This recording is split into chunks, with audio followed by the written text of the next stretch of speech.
This guy was so committed, your kidneys fail, Yes. and you still travel with me. Yes. At the height of my ministry, Yes.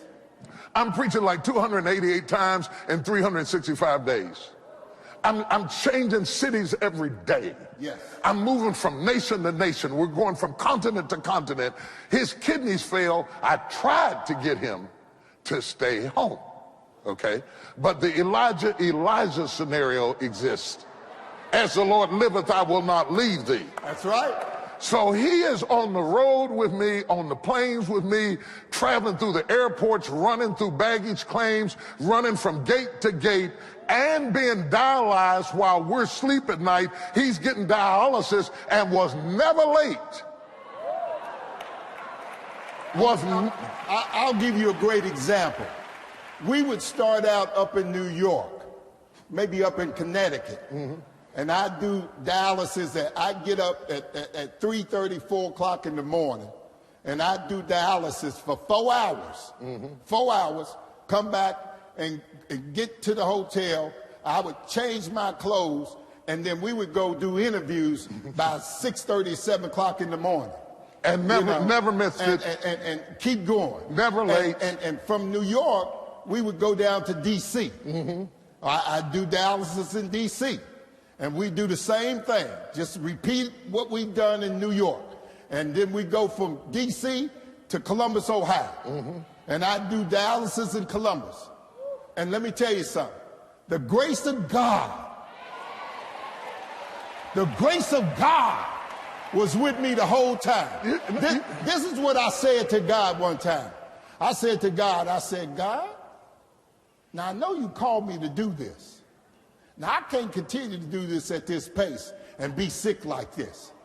This is what God said to me. I got you. Mm-hmm. Mm-hmm. He said that to me. I never even questioned him ever again.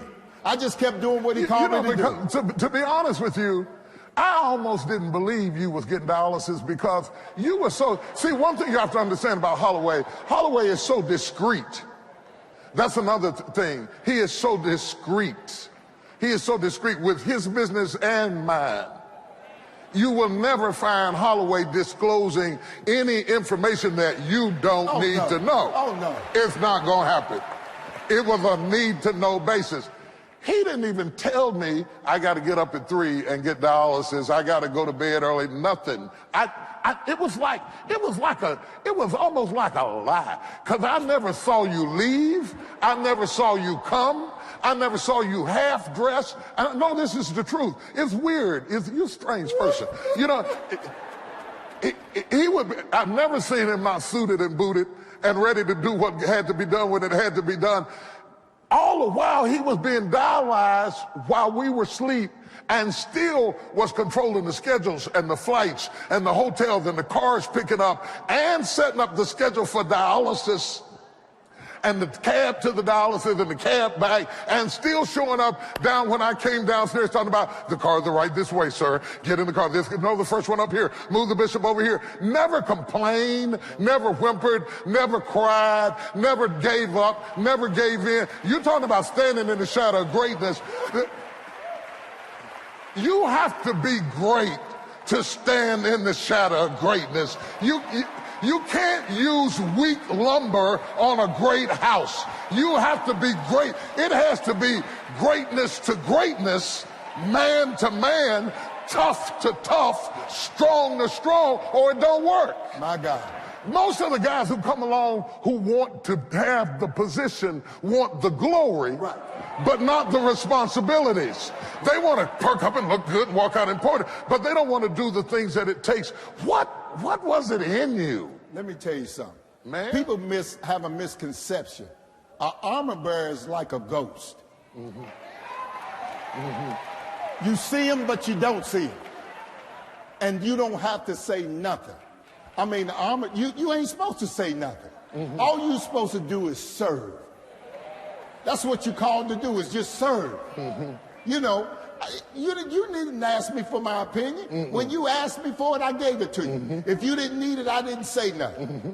I just did what was required of me to do. There were many times along the way, though, that you said things to me that kept me alive. I remember after my mother died and we were flying to London and we were on the plane and we switched roles. You became the pastor and I was the deacon. And he was telling me, you work yourself to death. You don't stop any time. You don't take any vacations. You don't take any breaks. You don't do this. He just said for 8 hours all the way over to London. I sure did. You know. I sure did. But he preserved me. He preserved me. He didn't just serve. You said serve. He served, but he also preserved and he also protected. Yes. See, in a lot of ways, the pastor covers the church, but the people who support the pastor also cover the pastor. They're the reciprocity of covering you. Yes. And good service is covering. It was one less thing I didn't have to worry about.